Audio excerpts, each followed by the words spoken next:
Hi YouTube, this is Tony again from BesideTheFrontDoor.com, and I've had questions about overwintering plants in containers. Now, for some areas of the country and the world where your winter temperatures do not drop below freezing, this is not so much of a problem. And if you are in about a zone 3 or colder, a US zone 3 or colder, you probably aren't going to get away with overwintering things in containers outside at all, because your containers will have trouble because they'll crack. But if you're in a zone 4, 5, 6, this would be some insider tips that will really help you out. Now, the reason why it's so important about plants in containers versus your regular plants in the ground is because the roots of any plant are not as hardy as the rest of the plant, or not as cold hardy. They cannot take temperatures down that low. Plants have the roots. Hi YouTube, this is Tony again from BesideTheFrontDoor.com, answering some questions on overwintering your plants in containers. Now, these are some insider tips for those of you who have temperatures that range from dropping down below freezing just a couple of times during the winter to your temperatures drop below freezing several times during the winter. It's a US hardiness zone, growing zone between a 3 and a 6 is where these tips are going to be the most helpful to you.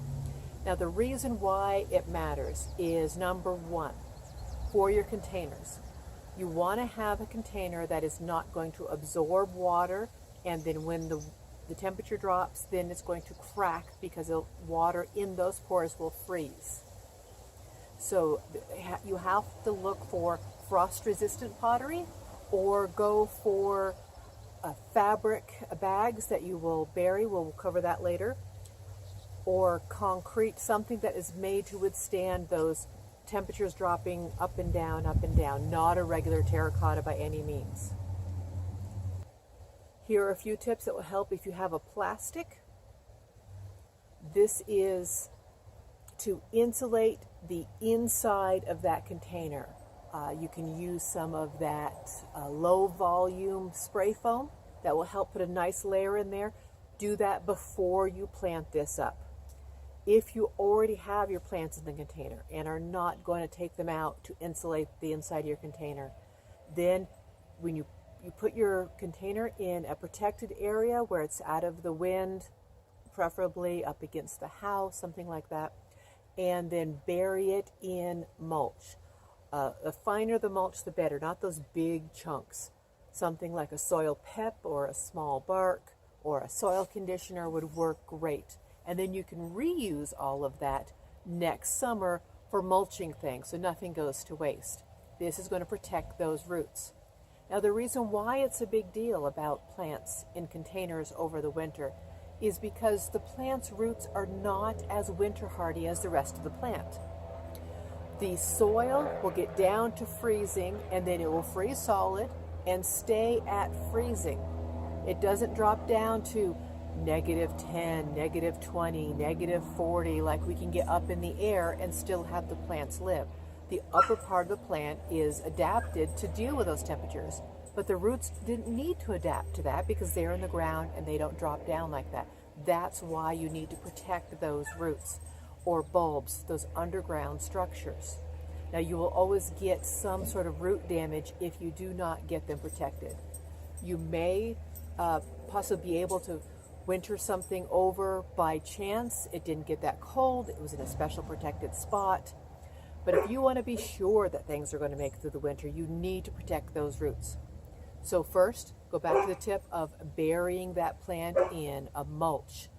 Or you can even go to soil if you want, but mulch is much easier to deal with. Just completely overhaul the top, make a mound right around that pot.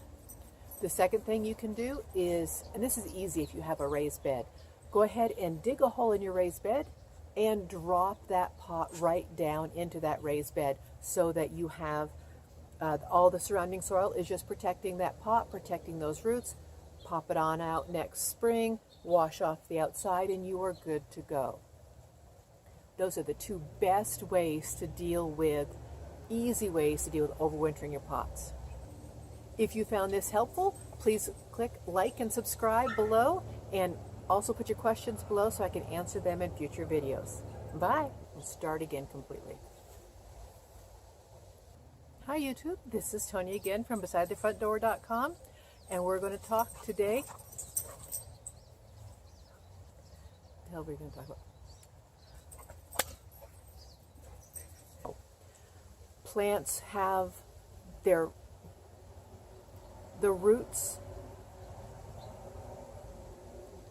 We'll start again completely. Hi YouTube. Now for some areas of the country and the world where you're freezing temperatures, we'll start again completely.